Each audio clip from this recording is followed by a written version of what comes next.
Arkansans have a long tradition of floating streams, and a variety of river outfitters offer their services across the state, especially among the Ozark and Ouachita Mountains. Mike and Rhonda Mills of Buffalo Outdoor Center, Ernie and Sherry Kilman of Kings River Outfitters, Carrie and Debbie Moore of Moore Outdoors on Big Piney Creek, Brad and Vian Wimberly of Turner Bend Outfitters on the Mulberry River. Together, they have a combined 165 years of experience renting canoes, kayaks, and rafts. I've been messing around with canoes since I was probably 14, back in the 60s, 66, I think was my first float trip. It was on the Tennessee River. Put in a Pickwick Dam and floated down to the Shiloh battlefield. Boy Scouts. Boy Scouts got me interested in backpacking and then canoeing. And that's what, I started floating canoes and never quit. Stayed with it. Really, it comes from growing up on a farm where my dad was a business manager, and every summer we would leave for 1 week and go camping and float fishing. And that sort of ingrained in me that that was the time we were really having fun as a family. And so fast forward into college, the back to nature movement of the late 60s, early 70s, I just decided that when I got a job for the future, I wanted to do what I wanted to do all the time, not just 1 week out of the year. And so I got in the canoe rental business. Well, we both went to school at Tech, and we both paddled. You know, we were out, we went to the Buffalo just about every weekend, and we saw that the Big Piney didn't have an outfitter, and it needed a rental and an outfitter, and so we decided, we were both working in Little Rock, and we decided to move to Russellville and start it up. Well, I'm originally from Louisiana. If you'll recall, back in the 70s, Arkansas's license plate said it was the land of opportunity. So at least one person took you up on that. I said, okay, land of opportunity, I'm going to Arkansas. But I was a frequent visitor to the Mulberry, coming up with my own canoe in the back of a truck, and stopped at Turner Bend every time, and even got shuttles there from Champ Turner, the original proprietor, and was aware of the situation Champ passed away in '78, and then Turner Bend was leased out for a couple of years, and then that's when I jumped in.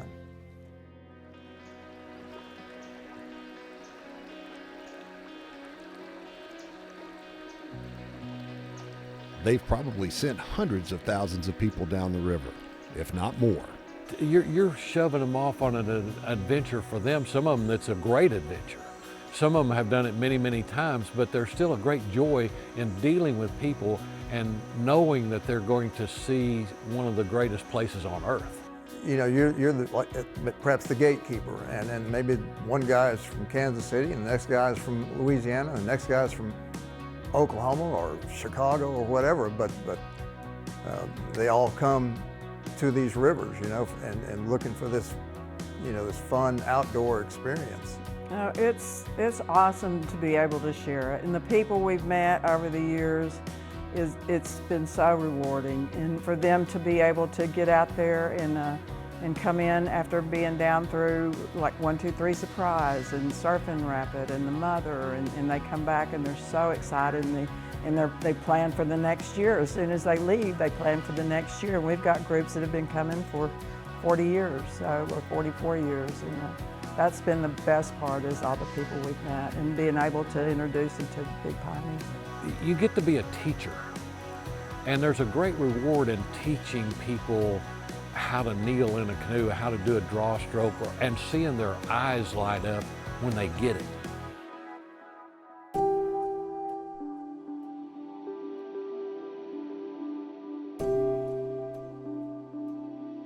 As the crow flies, Buffalo Outdoor Center is about 26 miles from Kings River Outfitters, which is 45 miles north of Turner Bend Outfitters on the Mulberry, in turn 38 miles west of Moore Outdoors on Big Piney.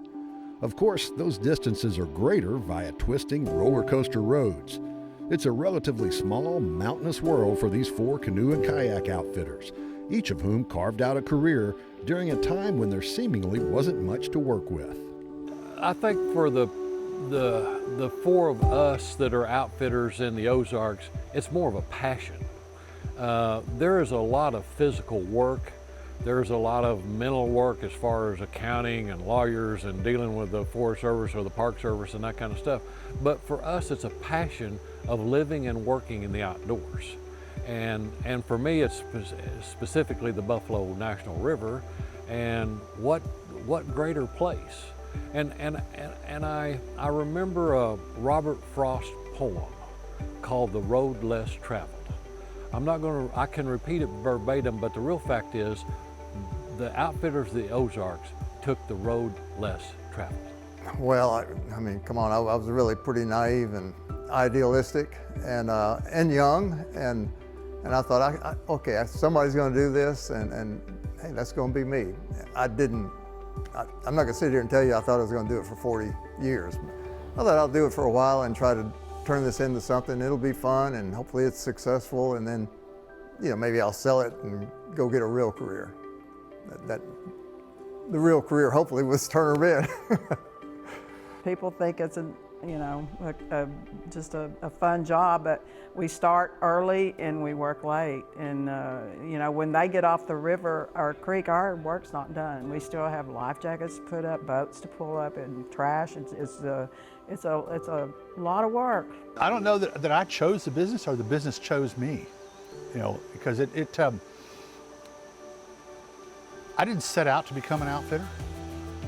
Actually, when this all happened, I was a painter, and I had been using the boat as a floating studio, and people saw me floating all the time, and just saw a boat on my truck all the time, would come to me for information about where's a good place to go, where's a place to catch fish, do all this, and because I'd always have paintbrush in one hand, fishing pole in the other.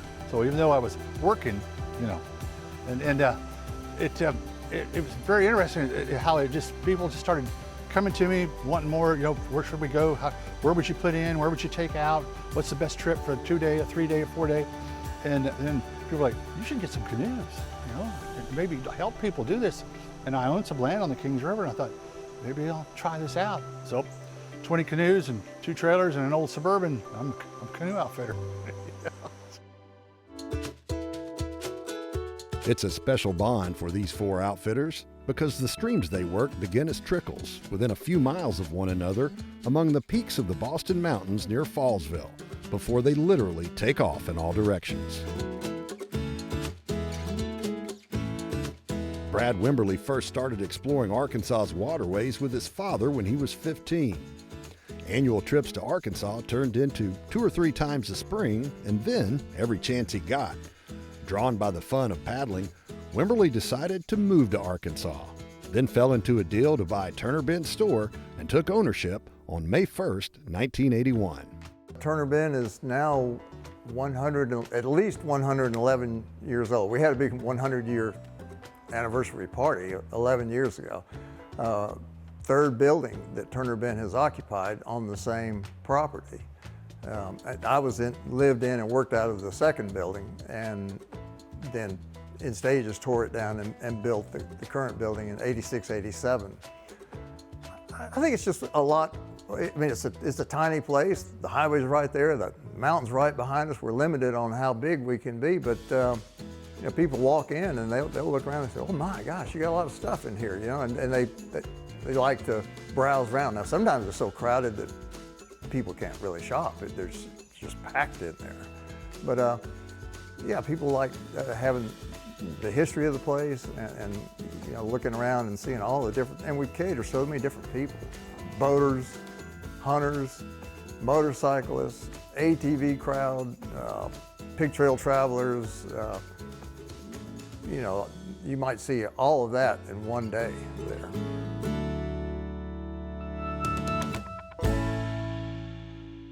Turner Bend is the go-to place for planning your Mulberry adventure. One thing I have not grown tired of in the least, when somebody walks in and they go like, "Hey man, can you tell us how to get to White Rock, or what's the best way, where can I ride my side by side, or what's the river level, what's the best stretch of the river?" I still love talking to people and trying to guide them to where they're not going to have make mistakes, and where they can have a fun outing and see the, you know, hey, why don't you go up to High Bank Twin Falls, and if you can give people pointers and steer them in the right direction, you know, they really appreciate that, and they come back and you know, they think well of Turner Bend because they got this good advice there. So I enjoy that.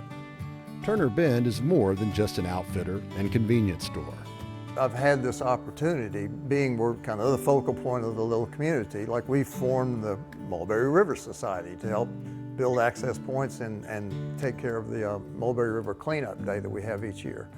So, you know, we're ideally suited there to be, if there's a concern, let's say a tree fell in the river and it might endanger people, so hey, we're on that. We're going to put a sign up, call the Forest Service, you know, stop people. You know, we try to be the resource to get the word out and how to deal with that, or this spot needs cleaning up. Hey, let's all get together and go do that. So it gives an opportunity to, you know, have an impact there.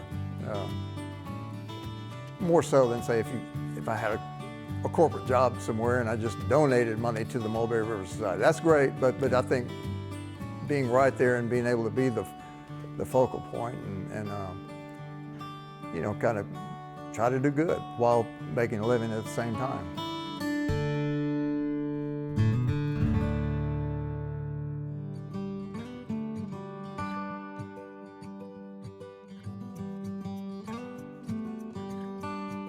I was floating, you know, since I was a teenager, and then whenever I started to teach myself to oil paint, I figured the greatest way to travel through the woods would be with a canoe, to turn a canoe into a floating studio. I would float the river and paint in the mornings and in the evenings. I did a lot of 8 and 9 day trips where I could spend some time out there, and I'd do a painting in the morning sometimes and one in the evening with the low light and the long shadows, and it just worked. The first year I painted, I sold 90 paintings. And for most people that are struggling artists and are trying to learn how to paint, selling is the greatest reward. And I was amazed that people would buy these, you know, and I was like, so it wasn't the plan, it just mushroomed, it grew itself, you know, I just hung on. It's like tiger's tail, you know. Ernie Kilman's passion for painting on his floating studio, as well as fishing, guided him toward the Kings River. My first attraction to the Kings River was the lack of people that were on it. It was a sanctuary. Everybody passed over the Kings River as they were headed to all the other rivers. And part of that was because there were not any access points. There wasn't any way to get to the river. The state hadn't bought anything yet. That came along later on. And so it was just, most people just didn't pay much attention to it. You know, fishermen knew about it. Fishermen knew about the Kings River, you know. And that was my first exposure to it, was fishing. And it was like finding a lost buffalo river that nobody knew about. It was like the last great secret in the Ozarks was the Kings. It's not anymore. That's not all my fault, but I did have something to do with it. Kilman started Kings River Outfitters in 1994 on a chunk of land where Arkansas Highway 221 crosses the river in Carroll County. He had 20 boats, 2 trailers, and an old Suburban. I didn't realize at the time I was in paradise. You know, now I've gone off and become this outfitter, and you know, one thing about an outfitter, you don't get to float the river very much, because when the conditions are perfect, you're the guy moving everybody around. You got all the logistics. You're putting the boats on, and you get to see everybody else having fun. Arkansas is incredible. I mean, when it comes to rivers, this is one of the greatest states for people-friendly rivers in the whole country. I know that because of my own travels. I travel all the time and have my whole life. I grew up in 12 different states, and everywhere I've ever gone, I've floated since I was a teenager. And had a great opportunity of living in Maine and Tennessee, and did some works out in New Mexico for a while in Taos, and did all the western rivers. You know, the western rivers, the views are grand. It's just incredible, but the water's always muddy. You know, you put your finger in, it just disappears. Well, and then you go up into the boundary waters, the water's always cold, and it's full of leeches. You know, the leeches, I hate the leeches. And the wind, I don't like the lakes for the wind. Then you get up in the Northeast, the water's always cold, but here, it's so user-friendly and it gets crystal clear. One of my favorite things to do in the Ozarks with a canoe and camping out is going snorkeling in the river. Snorkeling is amazing. More people need to get a good mask, a really good mask of historical, and go into these rivers and see all the life that's in there. It's amazing.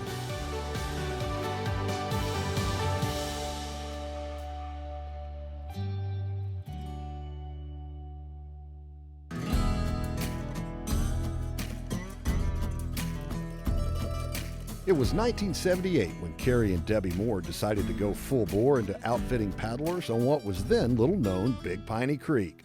Little known, that is, compared to the Buffalo River and other places famous among canoeists. The Big Piney didn't have an outfitter, and it needed a rental and an outfitter. So we decided, we were both working in Little Rock, and we decided to move to Russellville and start it up. And we'd rent our boats there in Russellville, then we'd take our boats to Piney and let them, put them in, and then we'd go back and run the store. And then when we thought it was about time for them to get off the river, we'd go back up and get our boats. But before we did all that, we would have to drive up first thing in the morning, check the water level. If enough water was running in the creek, but not too much, they made float plans for the day, which meant hauling boats to Long Pool or beyond. The trek from their Russellville store to Long Pool was about 22 miles, which adds up quickly considering the road conditions. I've always kind of made a joke about the river is class 2 and 3, and the road is a 4 and a 5. It's pretty difficult, to get up there. It's a dirt road. You're on dirt from 14 miles dirt road, constantly changing brakes and fixing trailers.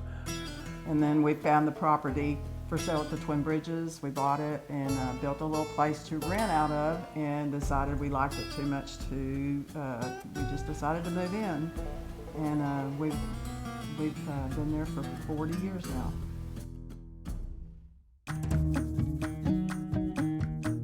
Big Piney's known for some wild spots that easily flip or swamp boats. Surfing Rapid, the Haystacks, the Mother, and 123 Surprise, for instance. It's got class 3 rapids on it, so it's a little bigger whitewater. It's not like the Buffalo that you can just pull anybody off the road and say, come rent a canoe. You need to be experienced before you get on Piney. So that's real special about it. And usually what happens is they're looking for more whitewater, so they come up to Piney or they'll go to the Mulberry. I always explained it kind of like riding a motorcycle. You want to start off on the Honda 50, and before you know it, you're on the 750. You want on the 750.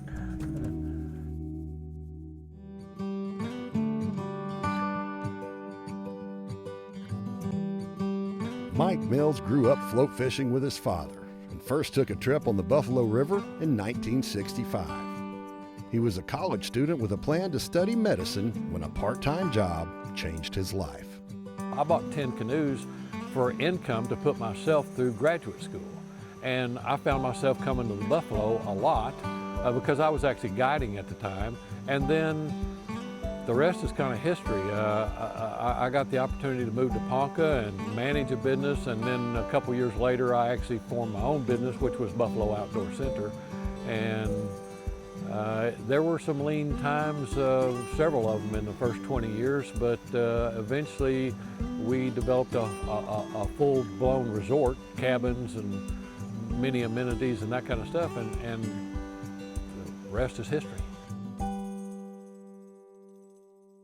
These outfitters face many challenges. You keep yourself in physical shape.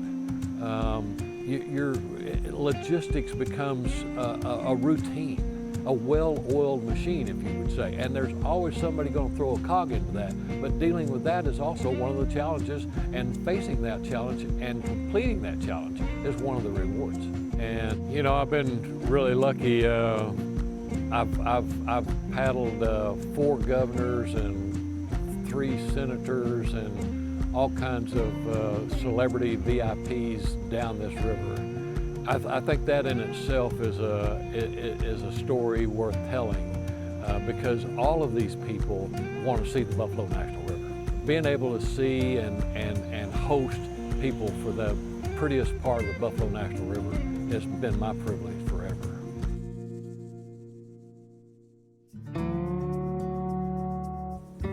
People come from all over the world to experience the natural state's rivers and streams. We're in the people business. And yes, people come here to have fun and to have a good time.